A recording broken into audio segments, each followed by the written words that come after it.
Welcome back, friends. Here is a beautiful Independence Day speech. Let's start. Good morning, respected principal, teachers, and my dear friends. Today, I am very happy to speak a few words about India's Independence Day. 15th August is a very special day for all of us. On this day, our country became free because many brave freedom fighters made great sacrifice for India.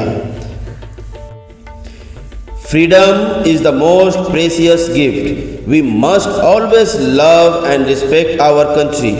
We should respect our national flag, keep our surroundings clean and help everyone. We will study well, be kind, speak the truth, and become good citizens. When we grow up, we will work hard and make India strong, clean, and beautiful.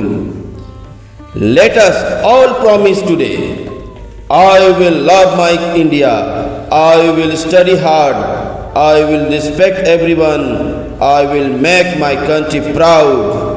Happy Independence Day. Jai Hind.